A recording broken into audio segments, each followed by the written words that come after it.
भाऊ काय बाबा आदर्शाचं पालन करणारा एक सर्वसामान्य कुटुंबाचा मुलगा, प्रचंड निष्ठावंत, 20 वर्ष दादांकडं अगदी निष्ठेने प्रामाणिकपणे काम केलं. मयूर भाऊ कामाला लागला. आपल्या काही लोकांनी मयूर भाऊला ताकद दिली, घरोघर जायला लागला आणि जसजशी निवडणूक यायला लागली आणि विरोधकांना लक्षामध्ये यायला लागला मयूर खाता ऐकत नाही, कारण की मयूरचा मित्र परिवार या आणि त्याची माझ्या गटापर्यंत मोठा मित्र परिवार आहे. आमच्या गटात किती मित्र आहे काय आता हळूहळू माने साहेब कुठे साहेब निवडणूक चालू लागली तर निवडणूक आता रंगात येणार आहे. परिस्थिती जवळ आली. काही मंडळींनी धनुष्यबाणाच्या तिकिटाची मागणी केली. मागणी करत असताना शरदाकडे मागणी करणं स्वाभाविक आहे. शरदाला वाटलं थोडासा विचार करावा आणि बाबा विरोधक एकत्र करून आपण तालुक्याची पोट बनवून तालुका पुढे घेऊन जावा, याही बद्दल काय वाईट नाही. आमचं काय आक्षेप नाही. बऱ्याच जणांचा गैरसमज होतोय का शरदांना आमचा कोणला पक्षामध्ये घ्यायला आक्षेप होता. अजिबात नाही. 2 महिन्यापूर्वी मयूर पवार यांनी स्वतः त्या उमेदवाराला सांगितलं की तुम्ही दादांकडे जावा आणि पक्षात प्रवेश करून घ्या. त्यांचा मित्र आहे मयूर, बरोबर ना? स्वतः सांगितलं काय आपण मला मातेची शपथ घेऊन सांगतो. त्यांना स्वतः सांगितलंय का तुम्ही पक्षामध्ये प्रवेश करा आणि तुम्ही निवडणूक लढा. निवडणूक लढा, आम्ही तुमचं काम करतो. मी म्हणलं ठीक आहे, काय हरकत नाही. म्हणून म्हटलं काय हरकत नाही, पण तुम्ही समजून घ्या निवडणूक ही का लढायची आपल्याला. ते म्हटले चालेल. त्यांनी नंतर गाठच घेतली नाही, मयूर भाऊची नाही घेतली, दादाची घेतली नाही. ते गेले राष्ट्रवादीकडे. राष्ट्रवादीकडे गेलं तर त्यांच्याकडे तिकिटाची मागणी केली. राष्ट्रवादी म्हटलं आम्ही तुम्हाला तिकीट देतो, या आमच्यामध्ये. ते ठीक आहे. ते परत 8 दिवसांनी शिवसेनेकडे आले. त्यांनी हा सगळा खेळ का राजकारण समजून घेण्याबद्दल काय होतं. दोन्ही पक्षांना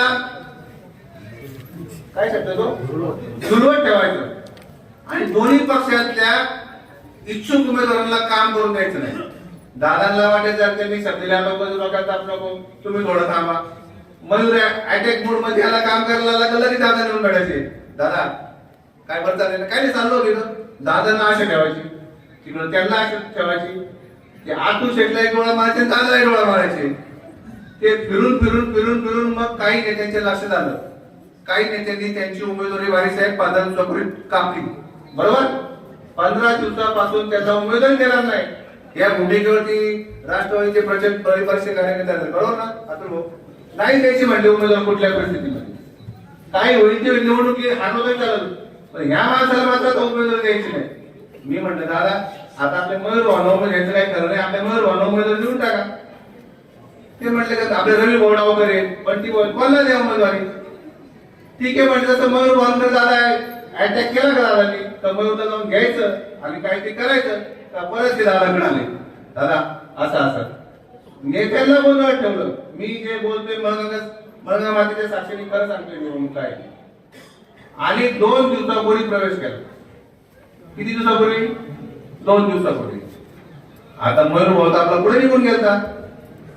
मग त्यांनी त्यांच्या जवळच्या काही लोकांना आहे ना दादांना सांगितलं होतं का इथला सर्वे काय. मारे साहेब हा सर्वे त्यांना कळतोय का? हा सर्वे मयूर भाऊचा. दादांना आम्ही सांगत होतो दादा हा पोरगा दिसतोय असं नाही. मी एकदा मोरे साहेब आपल्या व्हॉट्सअप ग्रुपला एक कमेंट टाकली होती, मोरे साहेब घाई करू नका, घाई ना करू, निवडणूक लागू दे, तुम्हाला मयूर कळेल काय तो. बऱ्याच जणांना अजून मयूर माहित नाही काय तो. हा मयूर आहे मोरे साहेब. मी काय सांगतोय तुम्हाला, 2 दिवसापूर्वी नॉमिनेशन भरलं त्यांचं. त्यांनी फॉर्म भरला धनुष्यबाणाच्या माध्यमातून. आमचा मयूर पण तिकीट मागतोय, ते पण तिकीट मागतात. काल अशी परिस्थिती निर्माण झाली. शरददादांनी कमीत कमी 1000 कार्यकर्त्यांना अंगावर घेतलं आणि त्यांचा पक्ष प्रवेश करून घेतला. आपले कार्यकर्ते 2-3 दिवस झाले कोणाला खरं वाटत नाही. बोक्सा बोक्षी रडतात ढासाळाचा. बोक्सा बोक्षी दादांचे पाय धरतात. दादांचाही गोंधळ झाला. आता एबी फॉर्म द्यायची वेळ आली. साहेब समजून घ्या, एबी फॉर्म द्यायची वेळ आली. काल हजारो कार्यकर्ते दादांकडे जाऊन विनंती करतात. दादांना अनेक तालुक्यातून फोन का तुम्ही मयूरला तिकीट द्या, आपल्या निष्ठावंतांना तिकीट द्या. नेताजी दादा डोके, प्रसन्नाना डोके, शरद दादा, भाऊ पाटील आणि मी, आम्ही 6 जण त्या केबिन मध्ये बसलो. इतका संघर्ष चालला होता का एबी फॉर्म घ्यायचा मला 1-1.5 तास संघर्ष चालला होता. पब्लिकचा रेटा तरी मयूरला द्या, कुठल्या भावात निष्ठावंत त्यांना काय 20 वर्ष दिल्लीकडून काम करते, दादा काही करा. महिला भगिनी ओक्सा बोक्षी रडतात, ते पाया पडतात. अडचण अशी झाली, प्रसंग बाका होता. दादांचे लक्ष झालं काही गडबड झाली सगळी, पण आता बोलून तर बसलोय. त्यांनी अशी बिल्डिंग आली तर राम पेपरकडे टाकत लावली. त्यामुळे पक्षी चिंते त्याला प्रवेश करून घेतलाय, काही हरकत नाही. आणि ज्या वेळेस या 4 लोकांच्या लक्षात आलं का खरी ताकद मयूरची, त्यावेळेस त्यांनी एक मुखाने नाव मयूरचं घेतलं आणि मयूरला एक फॉर्म द्या म्हटले, मयूरला एक फॉर्म द्या म्हटले. पण या 4 लोकांच्या लक्षात त्या दिवशी हा उमेदवार आला. हा म्हटलं मी कोणाचं ऐकणार नाही, तुम्ही माझ्या पक्षात, मला पक्षात का नाही घेतलं, मला पक्षात घेतले ना तो उमेदवारी द्या. या पक्षाने भूमिका घ्यायला पाहिजे, त्या उमेदवारी अशी भूमिका घ्यायला पाहिजे. दादा तुम्ही 1000 कार्यकर्त्यांना अंगावर घेऊन मी गेले 20 वर्ष तुमच्या विरोधात काम करतोय. तुम्ही 1000 कार्यकर्त्यांना अंगावर घेऊन तुम्ही मला उमेदवारी दिली, पण दादा मला तुम्हाला नाही अडचण टाकायचं, तुम्ही माझ्यासाठी प्रचंड केलं.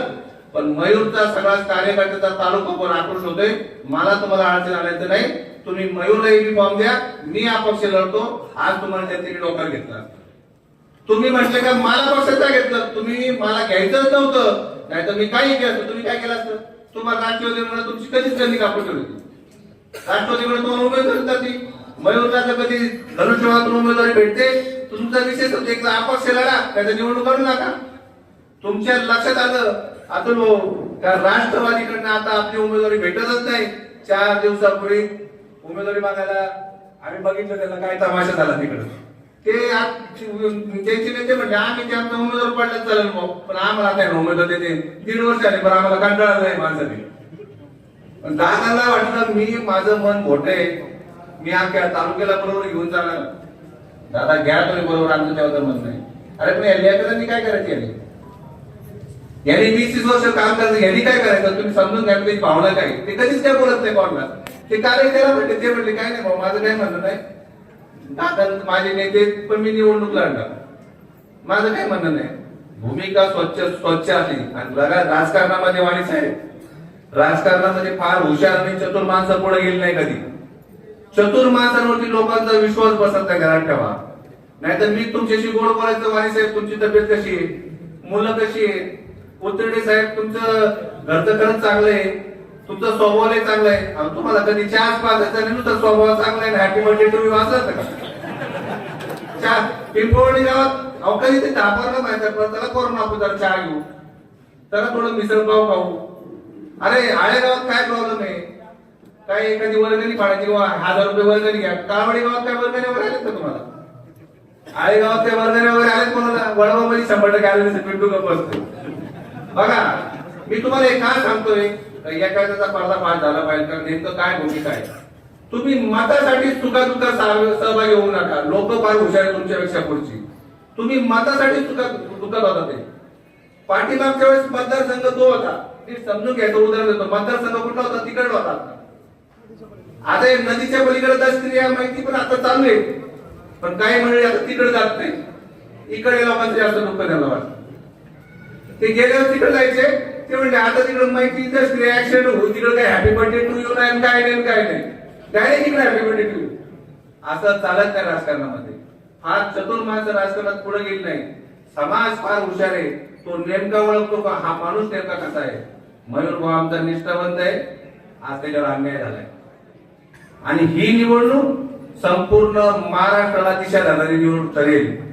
संपूर्ण महाराष्ट्राला कळेल का निष्ठावंत कार्यकर्त्यांना नेत्यांनी न्याय द्या, नाहीतर नेत्यांना ही जनता कधी माफ करणार नाही. आणि आज या मयूर पवारांनी सांगतो, कोणाला सांगतो, ठीक आहे नेत्यांची काय अडचण झाली असेल, पण नेत्यांना यातून शिक भेटले. कुठल्याही पक्षाचा होतो मी, राष्ट्रवादी, धनुष्यबाण, काँग्रेस, बीजेपी, सगळ्या पक्षांना ही निवडणूक महाराष्ट्रामध्ये दिशा देणारी निवडणूक ठरेल. हा एक बंडाचा झेंडा घेतलाय. कोणी कुठल्या पक्षात जाते, कोण राष्ट्रवादीतून शिवसेनेत तेव्हा काय तुला तिकडून तिकीट भेटते का? भेटते का तिकीट? नाही ना, ते पण नाही. तो तिकडे आला का? थांबतात. तर दुसरा आलाय थांबतात. अरे काय काय राहिली का निष्ठा? या नेत्यांकडे ना मतं मागायला आले ना, ऍडमिट करून घेतले पाहिजे प्रतिज्ञापत्र. तुम्ही मतं घ्यायला येतात आमच्याकडं, तुम्ही ऍडमिट करून द्या का तुम्ही त्याच पक्षाचे असणार, नाही तर आम्ही त्याच्या विरुद्ध तुम्हाला मतदान करतोय, उद्या जाऊन तुम्ही त्याच्यावर एक येतात. काय विचारधारा राहिली? आपल्या काही उमेदवार दिवसभर फिरतात, कधी राष्ट्रवादी, कधी बीजेपी, कधी मशाल, कधी धनुष्यबाण, फिरून नको पाहिजे. काही लोक म्हणतात अरे अरे नको नको माशेरी नको. अरे हे राजकारण जातं का? मला आधीच काय बोलायचं नाही. मी हे तुम्हाला का सांगतोय, ही निवडणूक तुम्हाला समजली पाहिजे बाबांनो. ही निवडणूक एका मयूर सारख्या सर्वसामान्य, आता माझ्यासारखा असा फाटका तर मी लय तमाशा केला असता, पण मयूर इतका गरीब आणि सरळ मुलगा आहे ना की माझ्या आयुष्यात मी असा मुलगाच बघितला नाही. तर एवढा स्वभाव त्याचा चांगला आहे, मी त्याला किती बडबड करा. मला संतोष शेठ चव्हाणांचा फोन आला एकदा, दादांची निवडणूक चालली होती, निवडणूक गर्दी होती आणि मयूर गाडी घेऊन काय त्या गाडीच्या पुढे गेला. तर संतोष शेठ चव्हाणांनी त्याला बडबड मला कळतं का नाही काय नाही काय नाही, तो बिचार दादा चुकलं दादा चुकलं दादा चुकलं. मला संतोषचा फोन आला, तो एक पोरगा असायची गाडी नंबर होता, ते एवढं बिचारी गरीब आहे. पण दादा तो मयूर आमचा तासाची. पण लक्षात ठेवा, मयूर दिसतोय असा चांगला, पण तो कामाचा आहे. त्याला एकदा निवडून देणं आपल्याला काळाची गरज आहे. आपल्या आळे पिंपळवंडी जिल्हा परिषद गटाचा जर विकास करायचा असेल तर मयूर सारख्या तगड्या उमेदवाराची गरज आहे. आणि आपण सगळ्यांनी मयूरला पूर्ण ताकदीने यावेळेस निवडून देऊ. निवडणूक रिंगणात आलेले, पुढे पुढे आपली भूमिका मांडली जाईल. मी अधिकच काही बोलत नाही. आणि मयूरला या ठिकाणी पुढच्या वाटचालीबरोबर मयूर तर मी तुझ्या बरोबर कदाचित तुझ्या पुढे, हे तुला माहिती आहे, शुभेच्छा देतो आणि थांबतो. धन्यवाद.